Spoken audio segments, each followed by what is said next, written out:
नागपुर में एक ऐसी शख्सियत का आगमन हुआ जिनके विचार लाखों युवाओं की सोच को नई दिशा दे रहे हैं। विश्व प्रसिद्ध दार्शनिक और लेखक आचार्य प्रशांत आज नागपुर पहुंचे, जहां डॉक्टर बाबा साहेब आम्बेडकर अंतर्राष्ट्रीय विमानतल पर उनका भव्य स्वागत किया गया। बड़ी संख्या में अनुयायियों और आयोजकों ने उनका उत्साहपूर्वक अभिनंदन किया। मीडिया से बातचीत के दौरान उन्होंने आधुनिक भारत की स्थिति पर अपने विचार साझा किए। वैश्विक परिदृश्य का जिक्र करते हुए उन्होंने ईरान इजराइल संघर्ष के प्रभाव पर भी अपनी प्रतिक्रिया दी। उन्होंने कहा कि ऐसे समय में जागरूकता और विवेक पहले से कई ज्यादा जरूरी है। साथ ही युवाओं से संवाद की आवश्यकता पर जोर देते हुए उन्होंने स्पष्ट विचार और सही दिशा को आज की सबसे बड़ी जरूरत बताया। कल 9 तारीख को सुरेश भट्ट ऑडिटोरियम में उनका लाइव सत्र आयोजित होगा, जहां शहरवासी उन्हें सीधा सुन सकेंगे और अपने सवाल रख पाएंगे। आयोजकों के अनुसार इस सत्र में शामिल होने के लिए ऑनलाइन बुकिंग प्रक्रिया भी जारी है। भी युद्ध होगा तब सामरिक क्षमता से ज्यादा आध्यात्मिक बल की जरूरत पड़ेगी। मैं आपको एक बार फिर से कुरुक्षेत्र वापस ले जा रहा हूँ। अर्जुन के पास क्या गांडीव नहीं था? क्या क्षमता की कमी थी? क्या अभ्यास की कमी थी? सर्वश्रेष्ठ धनुर्धर थे, लेकिन मैंने कहा जीतना तो छोड़ो, लड़ते भी नहीं। युद्ध मात्र शस्त्र से नहीं लड़े जाते, शस्त्र से पहले शास्त्र आता है। तो ये जो दुनिया भर में तरह तरह के संघर्षों और युद्धों का माहौल है, इसमें भारत को शास्त्र चाहिए। अब शास्त्र तो आप कहेंगे कि भारत के पास हजारों वर्षों से हैं।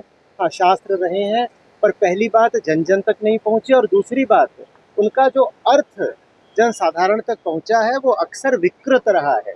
तो हमारा दो तरफा अभियान है। पहला, सब तक उच्चतम धर्म ग्रंथों को पहुँचाया जाए, और दूसरी बात उनके मौलिक और शुद्ध रूप में पहुँचाया जाए। अगर ये बात हो गई तो फिर भारत अपराजेय हो जाएगा। 150 से अधिक हैं, और क्योंकि जीवन ही संघर्ष है कुरुक्षेत्र की तरह, और कर्म तो हम सबको ही करना है उस क्षेत्र में। संघर्ष में तो हम उसी पल उतर जाते हैं जब जन्म लेते हैं। तो इसीलिए जितनी किताबें हैं उनमें सब में संघर्ष तो मौजूद है ही। मैं संघर्ष से बचने का तरीका नहीं बताता, मैं कहता हूँ सही युद्ध चुनो और फिर बिना परिणाम की चिंता के उसमें जी जान से डूब जाओ। गुरु बनना सबको बहुत पसंद है। आपको भी अच्छा लगता होगा कि कोई आपसे आए, पूछे, ज्ञान दे पाएं आप, गुरु कहला पाएं आप।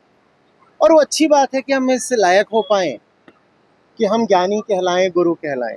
लेकिन गुरु बनने से पहले शिष्य बनना पड़ता है, और शिष्य बनने की पात्रता ये होती है कि मैं मानूं कि मैं जानता नहीं हूँ। अच्छा गुरु सबसे पहले एक अच्छा शिष्य होता है, और अच्छा शिष्य बना जाता है नेति नेति की सकरी गली से गुजर करके, ये देख करके कि आज तक जो मैं जानता मानता आया हूँ उसमें से काफ़ी कुछ मात्र भ्रम है, काफ़ी कुछ खोखली मान्यता है। जब तक हम बहुत सारी व्यर्थ की बातों को ही ज्ञान मानते रहेंगे, तब तक विश्व गुरु बनना थोड़ा कठिन रहेगा। विश्व गुरु बनने के लिए पहले हमें बहुत अच्छा शिष्य बनना पड़ेगा, और उसके लिए बहुत सारा जो हमने मन में व्यर्थ का कचरा और व्यर्थ की सामग्री इकट्ठा कर रखी है, और उसका परीक्षण होना, और परीक्षण पर अगर वो खरी ना उतरे तो उसका नकार होना बहुत आवश्यक है। यही वेदांत की नीति नीति की विधि है। प्रशांत जी, जैसा कि आप मोटिव से तो उनको मुक्त करा रहे थे। मोटिव माने कामना होता है, और गीता निष्काम कर्म के बारे में, निष्कामना के बारे में है। तो मोटिवेशन से बिल्कुल विपरीत खड़ी है गीता। आप अभी के समय में बहुत सारे होती है वहाँ बाजार सज ही जाते हैं। मोटिव माने कामना। जिसके पास कामना होगी उसको बेचने के लिए कोई भी दुकानदार खड़ा हो ही जाएगा ना। जहाँ, जिसे हम कहा करते हैं कि जहाँ डिमांड है वहाँ सप्लाई देने वाले भी लोग आ ही जाएंगे। तो जब हमें पता ही नहीं होता हमें चाहिए क्या, तो हम हजार तरह की उल्टी पुल्टी अंड बंड अर्थ विक्षिप्त कामनाएं करते हैं, और फिर उन कामनाओं को पूरा करने के लिए लोग आ जाते हैं। और जो लोग आएंगे वो आपकी कामनाएं पूरी करने के बदले में जो आपसे चाहेंगे, उगाहेंगे, ऐंठेंगे। आपकी गांठ का धन भी जाएगा, समय जाएगा, ऊर्जा जाएगी, और आपके हाथ कुछ नहीं आएगा। क्यों नहीं आएगा? क्योंकि आपकी कामना ही अज्ञान के बिंदु से आ रही थी। मुझे पता ही नहीं मुझे चाहिए क्या, मैं जानता ही नहीं मैं कौन हूँ, तो मैं यूं ही किसी भी दिशा चल पड़ता हूँ कुछ मांगने के लिए। भीतर एक खोखलापन है, मुझे लगता है इसमें ये भर दो वो भर दो, 100 तरह की फिर मैं कामनाएं करता हूँ। उन कामनाओं से मुझे कुछ मिलना नहीं है, बस इतना है कि मैं तरह तरह के दुकानदारों का शिकार। संवाद है। और फिर एक दिन जो हमारे गीता छात्र हैं, गीता प्रतिभागी, उनके साथ लंबी चौड़ी बातचीत है। देखिए, ये कॉलेजों के जो छात्र हैं, इनके पास ऊर्जा है, महत्वाकांक्षा है, लेकिन साथ ही साथ संशय बहुत है, भ्रम बहुत है, बंधन बहुत है। चाहते हैं बहुत कुछ करना, जवानी है, सपने हैं, लेकिन ये नहीं जान पाते कि वो कौन है और किस दिशा बढ़ना है।